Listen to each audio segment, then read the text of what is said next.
I'm sailing up the River Nile to a realm that's existed since the dawn of time. A place ruled by pharaohs, Black Pharaohs. But they weren't Egyptian. This is a forgotten African civilization which, like the Egyptians to the north, built temples and pyramids that would last 5,000 years.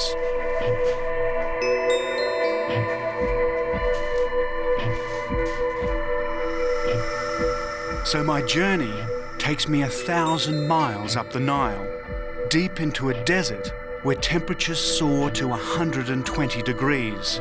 And here I come face to face with the Black Pharaohs of Africa.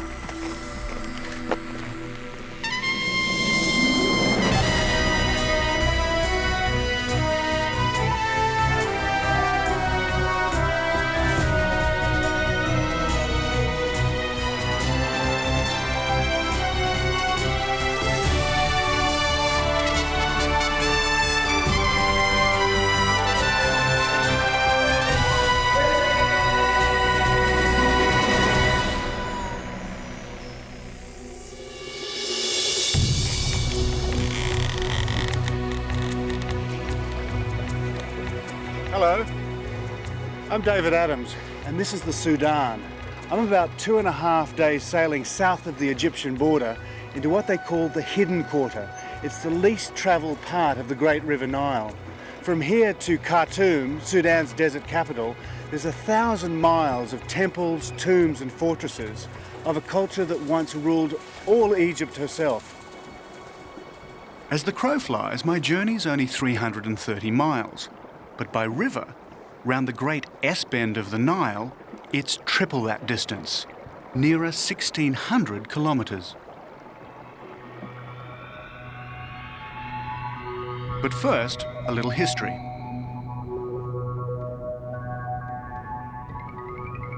Nearly 3,000 years ago, in the 8th century BC, Shabaka, king of Nubia, conquered Egypt.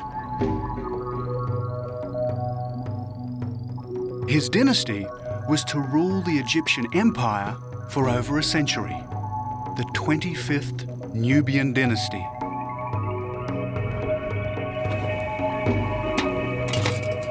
And Shabaka was black. He and his descendants built temples and pyramids and an empire that stretched from Khartoum to Alexandria. It was a civilization that was to span 5,000 years. So to go back to the roots of this ancient African empire, I'm sailing up the Nile in the most traditional of ways. My crew is Nubian, direct descendants of those who fought for the Black Pharaohs. And I'm sailing on a felucca, a boat little changed in 3,000 years, ideally suited to what's a very user-friendly river. And what makes the Nile really navigable is that the flow goes one way towards Egypt and Alexandria, and the north wind goes the other towards Khartoum. So boats like this can navigate up and down the Nile at will. The Nile is Sudan's lifeline. 60% of its waters rise in the Ethiopian highlands and flood down the Blue Nile to bring nourishment to its fertile banks. But it's a very thin lifeline, a green strip extending only as far as the Nile waters can reach. Barely a mile from its banks are the scorching sands of the Nubian desert.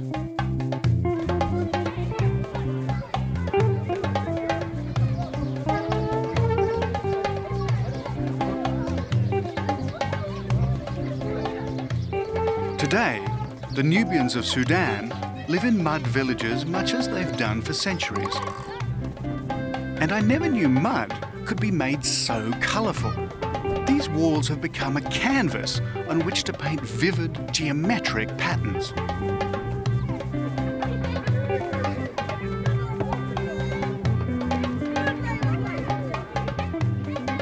Again, I'm going back in time. These villagers' ancestors would have once lived under the rule of the Black Pharaohs. Provided they paid their tribute and worshipped the ancient god Amun-Ra, the pharaohs would have been benevolent. If they defaulted, they would have incurred the pharaoh's wrath. Today, the villagers are Islamic, and in true Islamic style, they extend a welcome to all strangers. They really are incredible, these buildings. You'd think you were in Mexico with all the painted adobe houses there, instead of right in the middle of the Sudan.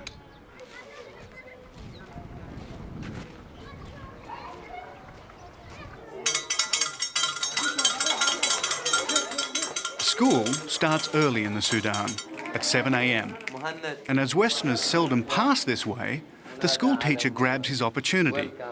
He wants me to tell his students about my home country, Australia. أشهر المدن في أستراليا مجاهد سيدني Sydney? Yeah, that's where I come from, Sydney.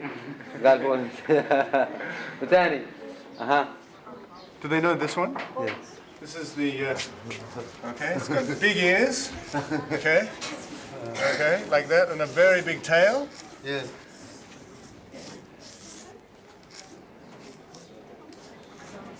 They know this one? What's this one? Kangaroo. Yeah. Kangaroo. Yeah. Matches. You know this one? Boxes. Yeah. Yeah? Kangaroo. حيوان. Like this. I wonder what would happen if I asked Western children to name an animal in the Sudan. I'd be even more amazed if they knew where it was. Thank you very much. Thank you, It was very good. But Very good I to must see be you on my guys. way. Goodbye. Thank you. Ciao. It all seems so calm and peaceful here. But just across the river is an old fort. It stands as a stark reminder of rival imperial ambitions that have so often disrupted the peace of this great river.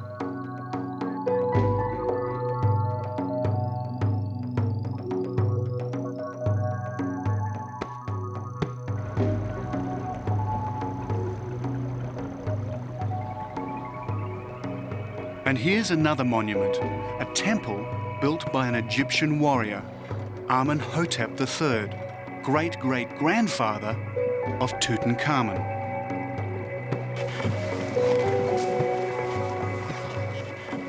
It was built 4,000 years ago, and it predates King Solomon, Babylon, and the temples of classical Greece.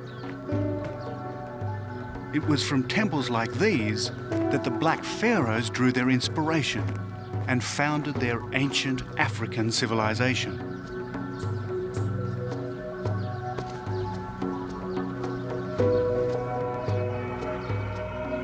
Walking amongst these columns and fallen masonry, you can't help but admire the workmanship.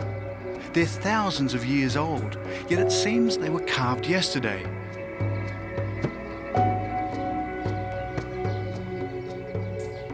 And where are the tourists? If this were a temple in Egypt, it would be crawling with them. But I seem to have it all to myself.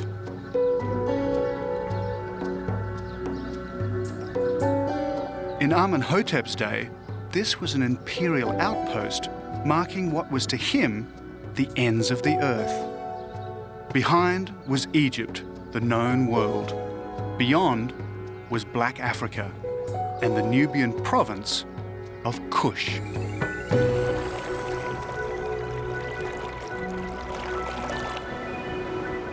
And I've also reached a natural barrier, the Third Cataract. One of a series of impassable rapids that hinder all Nile travellers.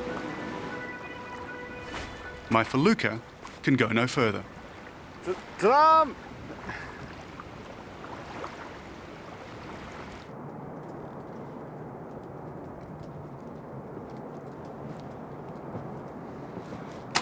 And as if to rub in the point, on the cliff high above the cataract, there is an old inscription warning of danger ahead. This was the original border between ancient Egypt and the Nubian province of Kush. Tomorrow, I join the trail of another warrior whose imperial ambition ran headlong into that of another would-be African pharaoh. I'm about to enter the land of Kush.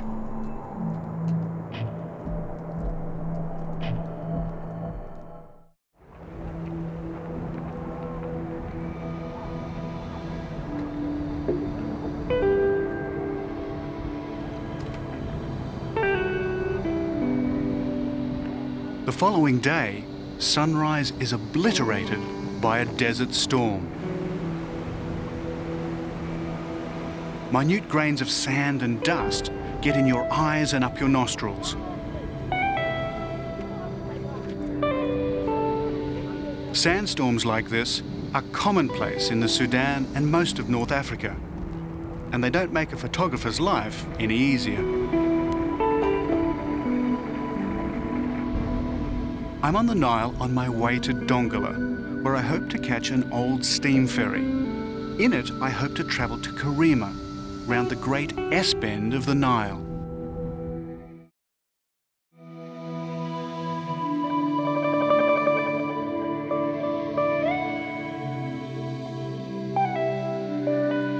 I'm on another felucca, dwarfed by this mighty river. And it was past this very spot, nearly 3,000 years ago, that the Black Pharaohs launched their invasion north.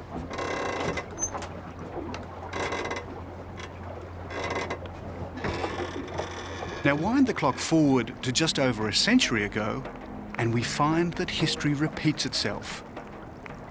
In 1896, a conquering army also sailed past this very spot, but this one was heading south.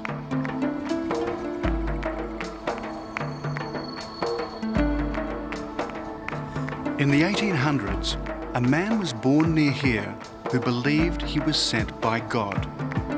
He was a sort of Islamic messiah known as the Mahdi. He too had visions of a black African empire, this time an Islamic one. Today, his followers still whip themselves into a frenzy in his memory. They're called dervishes.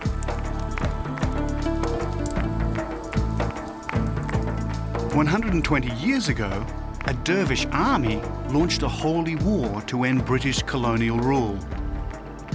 They killed the British commander, General Gordon, at Khartoum. It was 10 years before his death would be avenged. And when vengeance came, it came in the form of this man, Lord Kitchener, later to become one of Britain's most outstanding generals. Kitchener was determined to destroy the dervish army. And to get at them, he used the River Nile.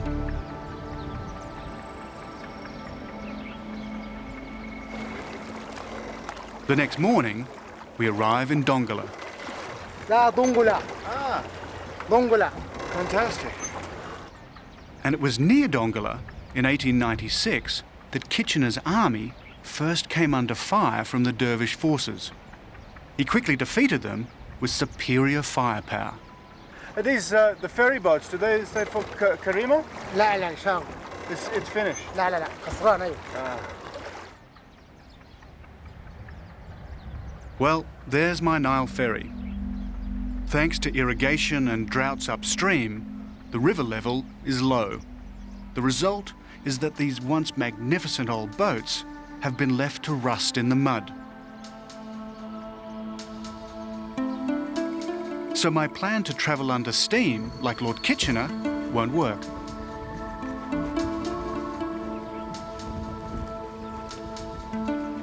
It's a riverboat graveyard. This is all that's left of a riverboat culture that grew up along the Nile.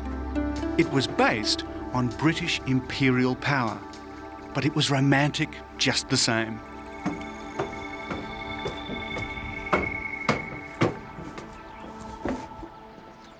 Imagine what it would have been like living on these riverboats for days on end. Really like Agatha Christie and Death on the Nile. First-class passengers would have been reclining in these lovely little cabins, drinking their gin and tonics, while the Sudanese all rode down below. It's still about 500 miles down to Khartoum, and it would have been quite a long trip, but in a boat like this, in those days, would have been wonderfully luxurious.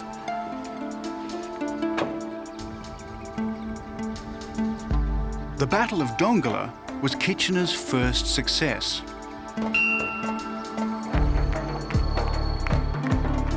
Dongola is famous for its markets, stacked with produce from the Nile. Today, as in 1896, there's enough food to feed an army. And it's in these markets that I meet Ramadan. Ramadan is also bound for Karima. He tells me there's only one way to get there quickly, but it means abandoning the river and going by bus. So how long does the bus take to get to Karima? 2 days. Yeah? Yeah, we take 2 days and desert and many sand and yeah. But Karima is very beautiful also. Yeah, no, I'm looking forward to it. And Jebel Barkal. Jebel Barkal, and there is a pool also. But yeah, and you were stopping in Karima? Yeah, we stop in Karima. Yeah. That's the good news.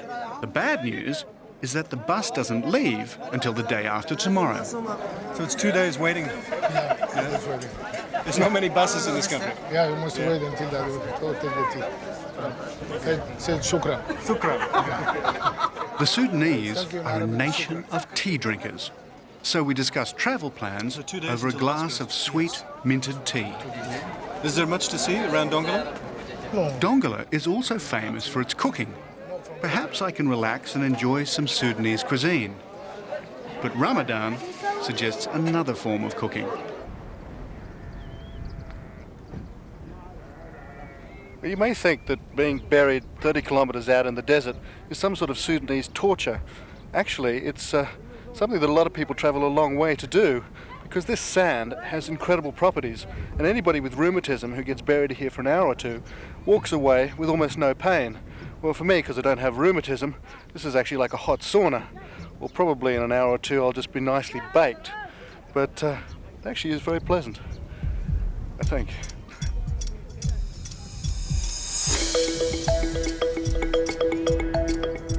Ramadan, could you grab my hat? I'm going to fry out here.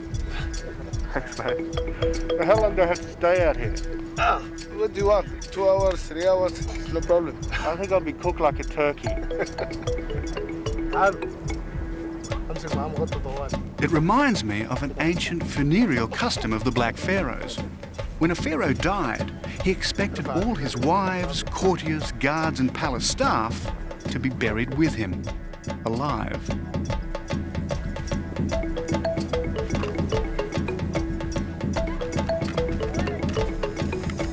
It's getting hot, very hot. Soon I'll be mummified like a pharaoh. They put a cover over me as the sun rises higher and higher in the desert sky. And by now, I seem to have acquired quite an audience. But I can't let them watch me cook forever. We must get back to Dongola. We've got a bus to catch. It's a 200-mile journey, which means a 12-day camel ride with a caravan. I'm very glad we've got a place on this bus.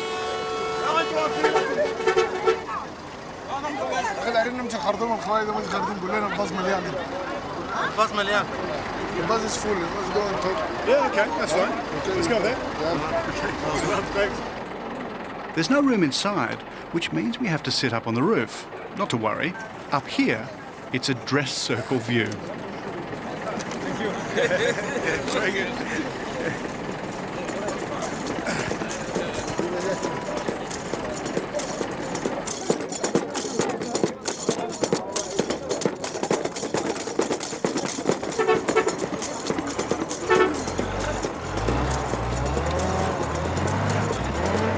African desert buses are very colourful, and I don't mean just their design. And you've got to love that horn.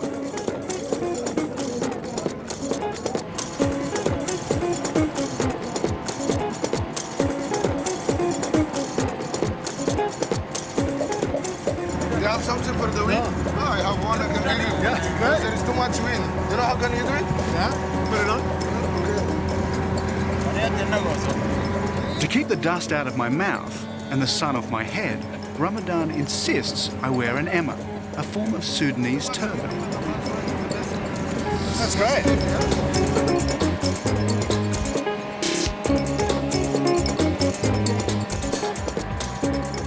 As we hurtle deeper into the desert, my mind goes back to Kitchener's army just over a century ago.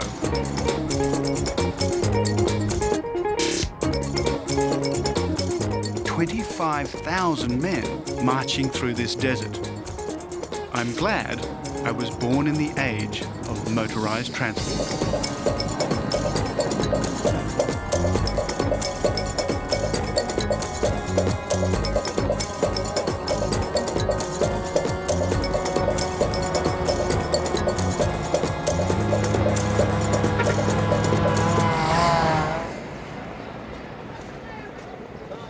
Two days later, dusty and tired, we arrive in the town of Karima. And before we say our goodbyes, Ramadan helps me to find a hotel. So this is the only guest house in town, huh? Yes, this is the That looks fine.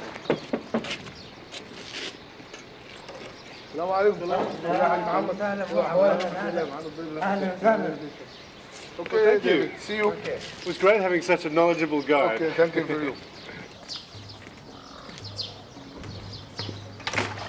Thank you.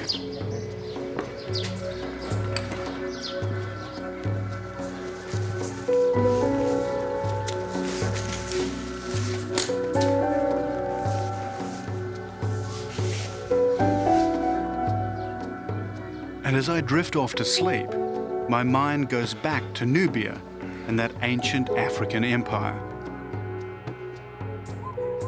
I'm about to enter a land of pyramids and temples built by the Black Pharaohs thousands of years ago. This was the place from where they set out to dominate much of the known world. It was also the place where the kings became gods.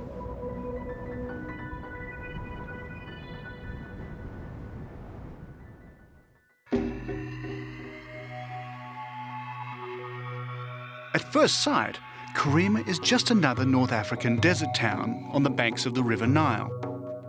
But it was once an imperial city that used to rule the Sudan and Egypt far beyond.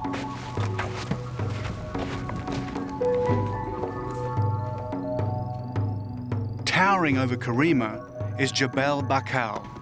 At its foot, temples and burial grounds dating back to the days of the Black Pharaohs.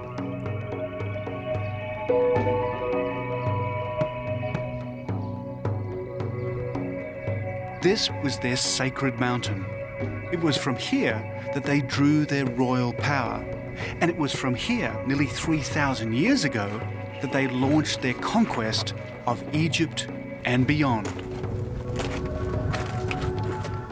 In ancient times, this was the center of a belief system that linked gods and kings. It was here they believed heaven and earth were joined. Well, this is the seat of the gods. This is where Amenhotep, the great god of the Kush and the Egyptians, was worshipped. And from this pinnacle, there was a huge plaque of gold that shone out into the desert and declared to everybody that this was the center of Amenhotep and the worship of their great god. And why wouldn't they think this place was sacred? It was the highest point in their firmament. From here, they could survey their capital, much of their kingdom, and its life-giving artery, the River Nile.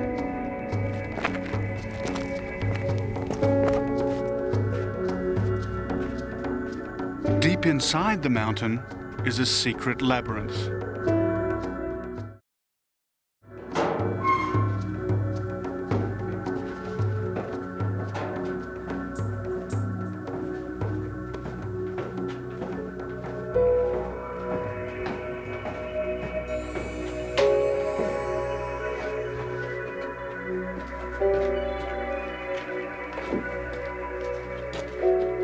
On the walls are are inscriptions that have survived nearly 3 millennia, their colours perfectly preserved in the dry desert air.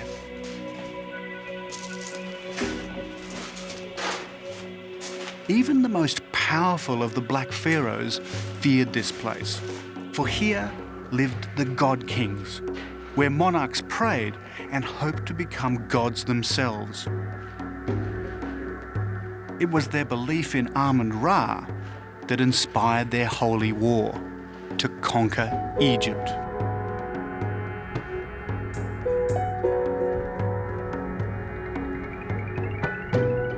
But now their gods have fallen, their temples are no longer sacred, and their kings are long forgotten.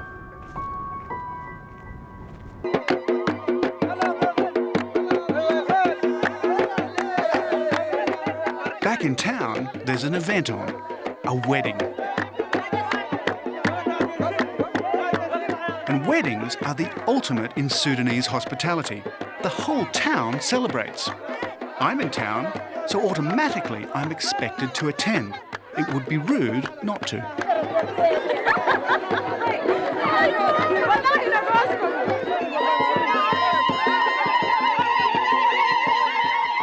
This is the bridegroom, and if he's looking a little bit apprehensive, there may be a good reason why.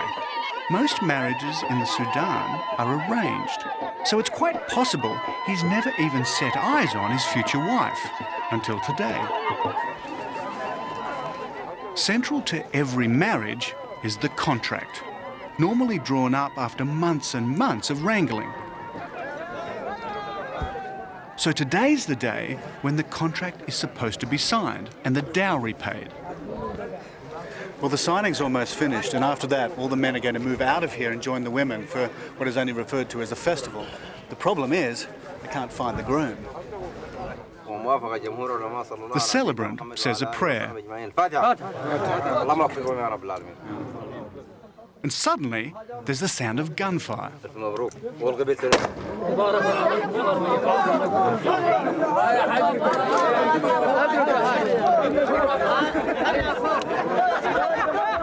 A shot is supposed to signal the end of prayers. And then there's another shot for the signing of the contract. That's if this guy can get his gun to work. And I wish he'd stop pointing the damn thing in my direction. I half wonder if this is the origin of the phrase shotgun wedding, but events have overtaken him. They found the bridegroom, but he's about to leave.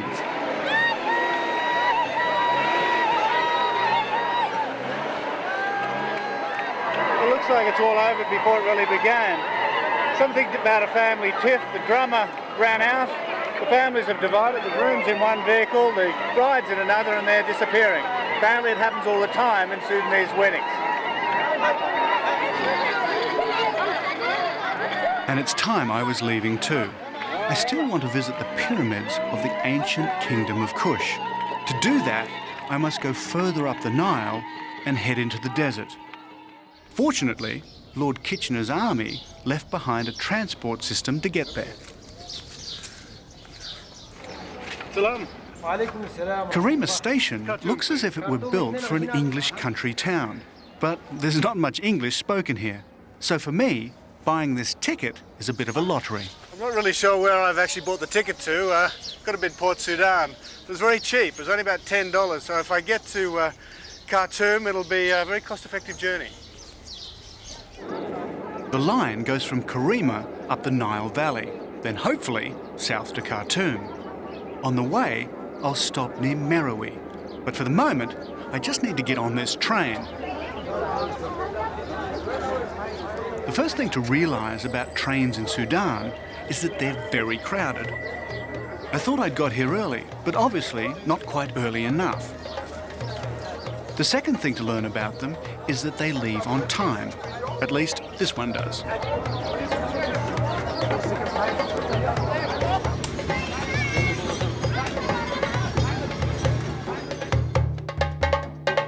As we leave Karima, we travel through the thin green line, the narrow ribbon of fertility that owes its existence to the Nile.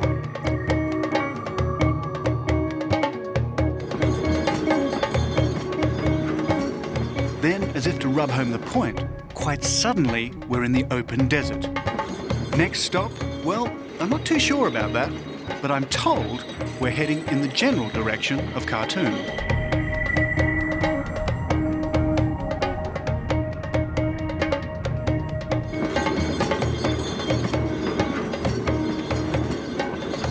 Travelling on these trains, I think it's a lot like India. They're absolutely packed, but it works kind of the same way as the villages. Everybody shares their food, and even though it's a really long trip, and I don't speak much Arabic, it's not a bad way to travel, really.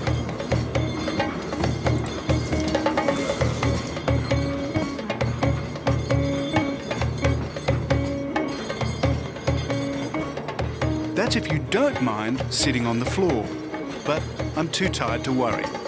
Soon the lurching motion sends me to sleep as we head out across a sandy sea of nothingness.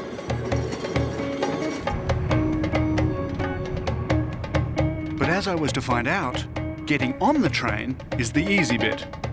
As I approach the ancient pyramids of the Black Pharaohs, getting off turns out to be a leap into the unknown.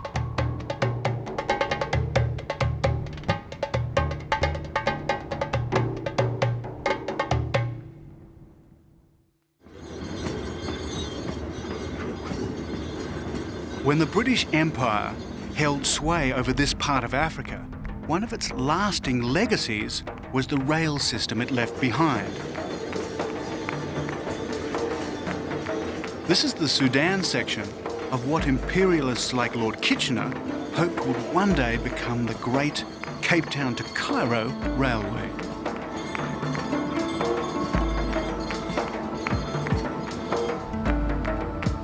I've now done some 500 miles of my journey as I head towards Khartoum, and I'm hoping to get off this train near the ancient pyramids of Meroe. But I see no station, and this train shows no sign of stopping or even slowing. It really only leaves me one option.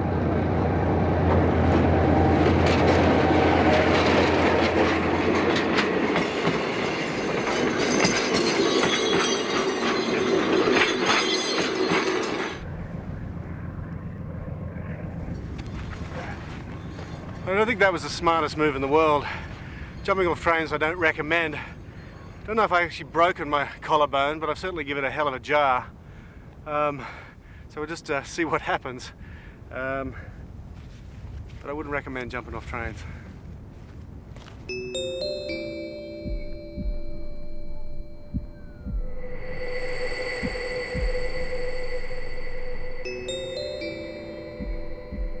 As the train disappears into a mirage, I head into the shimmering desert with a rather bruised shoulder.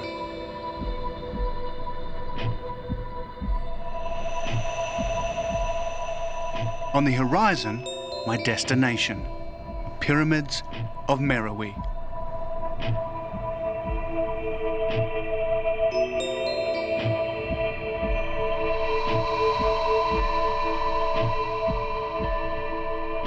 Nothing better illustrates the power of the River Nile than this wilderness.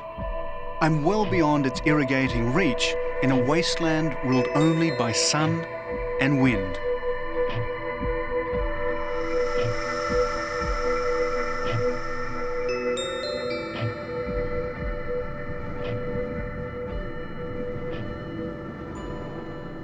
But even out here, you're never entirely alone. Though I wasn't expecting this. Hey! There. G'day. How are you doing? Good, man. I never expect to see anybody out here. Well, that's you the first traveller that I've seen north of Khartoum. Oh, really? Yeah. Where are you headed? Well, I'm heading north to Wadi Halfa.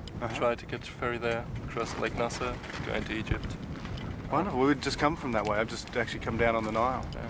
So where have you been? I mean, it looks like you've Well, been around the world. Yeah, it's actually a round the world trip. Started 1995 from Germany. And that's where I'm heading now. I'm on my way home. So how long till you get home? I don't know. It will probably be another 6 months.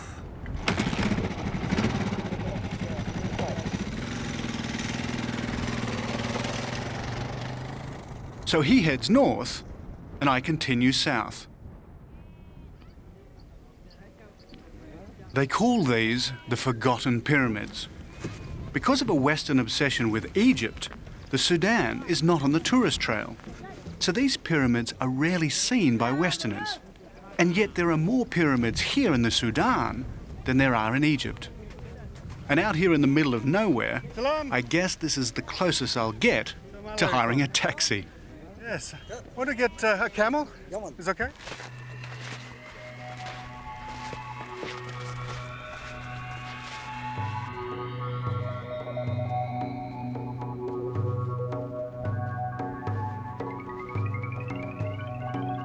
In ancient Egyptian terms, these pyramids are relatively new, a mere 2,400 years old.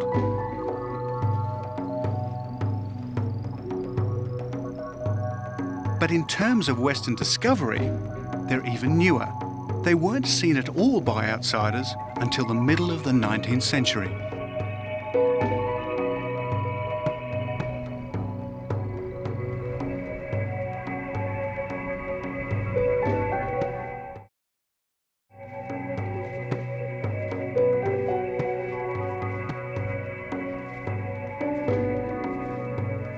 They've never been properly excavated, but they were built by the Black Pharaohs. They're smaller and steeper than the better-known Egyptian pyramids, and like them, they've been vandalized by tomb raiders.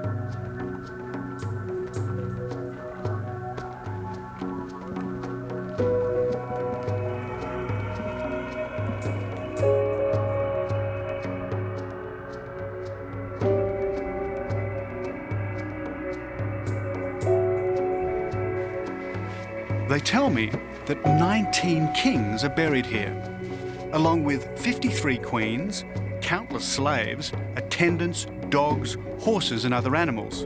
And buried with them was gold and precious stones.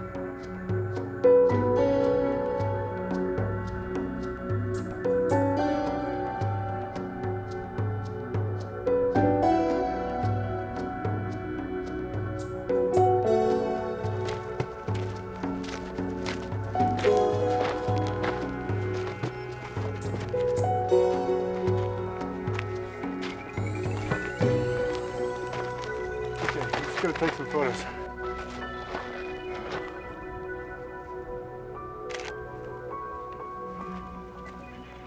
I guess you'd have to say that this would rate as one of the wonders of the world, and it would be more wonderful if all the tops of these pyramids were intact. But what happened in 1836 or so is an Italian treasure hunter came down here and blew the tops off them all, trying to find some gold. And he found gold in one, but by the time he'd pulled it out, all the local people were so angry that he had to flee for his life. Pity they didn't get him. To just stand in a place like this is truly awesome. These monuments stand as testimony to a black African civilization that predated Julius Caesar, Christianity, and Alexander the Great. But its inspiration came from much earlier, 4000 BC, from the very dawn of civilization itself. Its culture became its own. Its carving, its hieroglyphics, its architectural style. And after the 25th dynasty, it was to last another 1,000 years, only to be eclipsed by the arrival of Islam in 650 AD. But as I gaze at these ruined walls, I see graffiti of a more recent age, the scratchings of adventurers and Europeans. Once more, I'm on the trail of Kitchener's army as he marched relentlessly on Khartoum.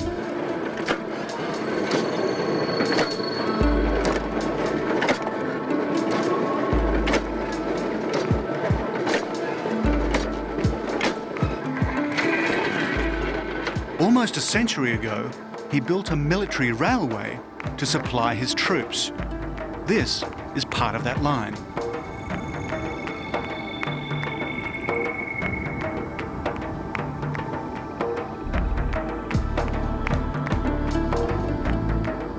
There's an old Sudanese saying, if you see a train, catch it. They also say that if you hail a passing train, it will stop for you. And while this isn't exactly a train, it'll do. But it's going a lot faster than it looks. I think they're trying to tell me that they can't stop. If I want a lift, I'll have to jump.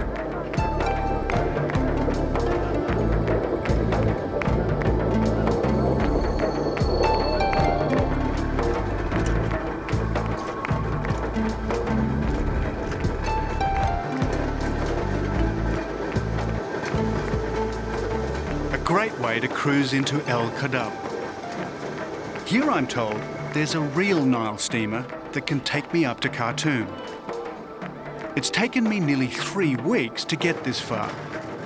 It took Lord Kitchener 2 years, and it was from here that he prepared for the final showdown. Okay, thank you.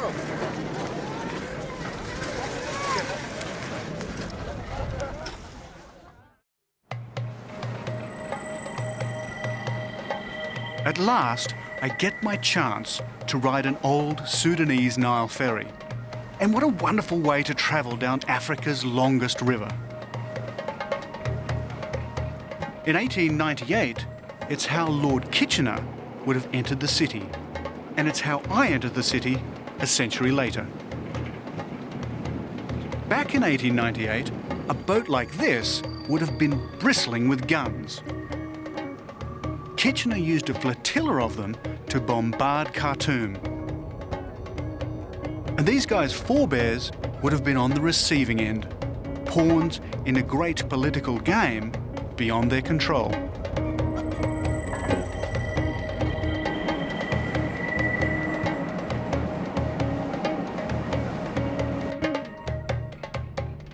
I've now completed nearly 1,000 miles of my Nile travels in the wake of Kitchener's army, and now I'm near journey's end.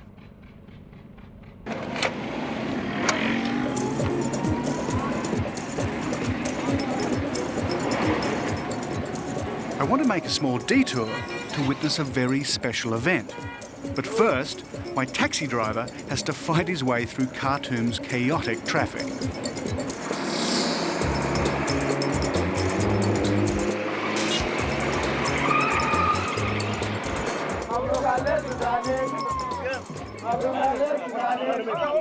It's grand final day for a wrestling contest.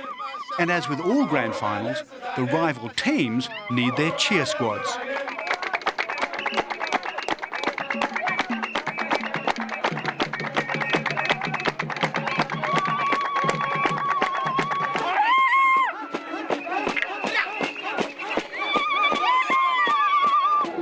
These are the legendary Nuba wrestlers. Not to be confused with Nubians, these proud fighters come from the Nuba Mountains south of Khartoum. And this is their traditional sport. The wrestlers cover themselves with ochre, and it's on.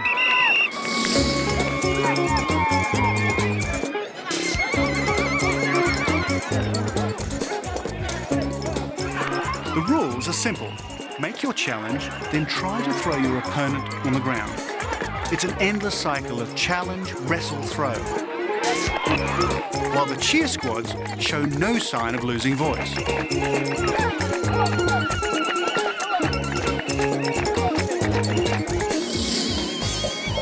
While the Sudan's strict Islamic code officially disapproves of wrestling, it was this fighting spirit which the Mahdi drew on when he tried to forge his North African Islamic empire.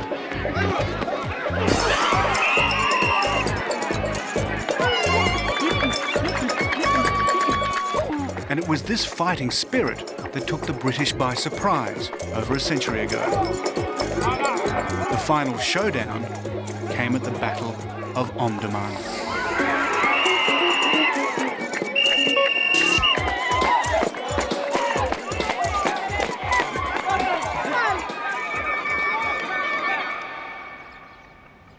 This is where the Dervish army dug in. And here they waited for the British and Egyptian troops to arrive. And when they did, it was a massacre. A medieval dervish army against Kitchener's modern war machine. Can you imagine what it would have been like manning these defences for months and months on end while this enormous army advanced from the north? And then when it did arrive and Kitchener sailed his boat up the Nile and fired the first shot on the Mahdi's tomb, it was hardly Britain's finest hour. For 48 British dead, 25,000 Mahdists lay dead or dying on this battlefield.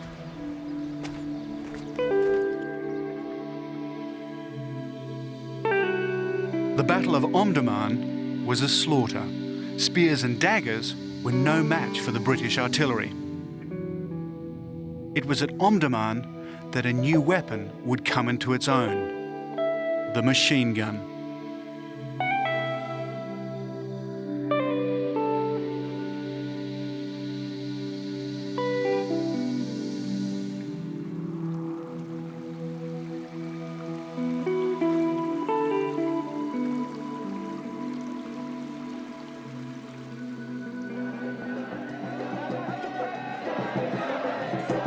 So today, perhaps it's not surprising that the Sudanese, like the Black Pharaohs before them, would wish to control their own destiny, just as the Islamic Messiah, the Mahdi, had tried to do over a century ago.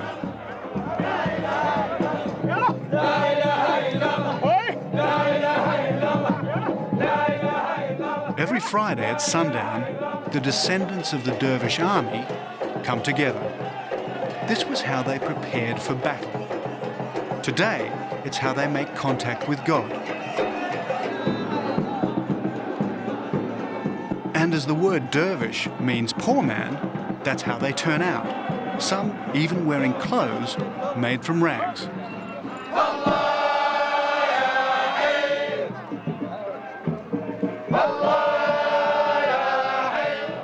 For them, this is a transport of the soul, taking them beyond their ordinary lives and giving them a glimpse of the life in the hereafter.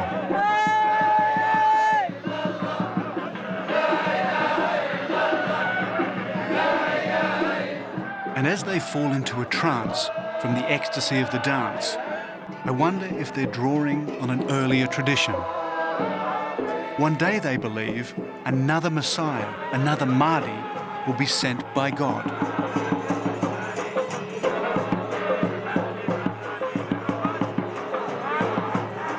So why such an obsession with their self-determination? Maybe they look back to a time long ago when, under the mysterious Black Pharaohs, the Sudan briefly ruled an empire which became the envy of the known world. Or maybe, after thousands of years of turmoil, they're sick of being pushed around.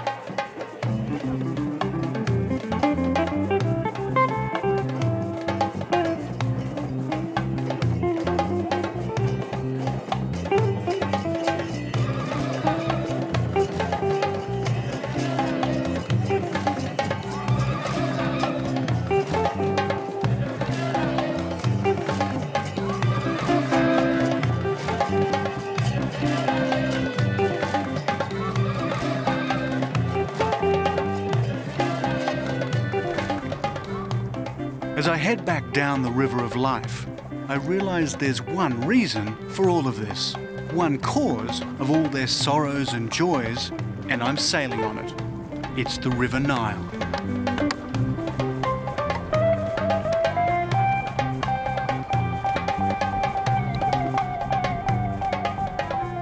So I'll leave you with the words of a young British Army officer who fought at the Battle of Omdurman. His name was Winston Churchill, and he wrote of the Nile, "It is the life of this land through which it flows. Without the river, none would have started. Without it, none would have continued. Without it, none would have ever returned." They say that if you drink from the Nile, you'll return. One day, I shall return on another of my journeys to the ends of the earth.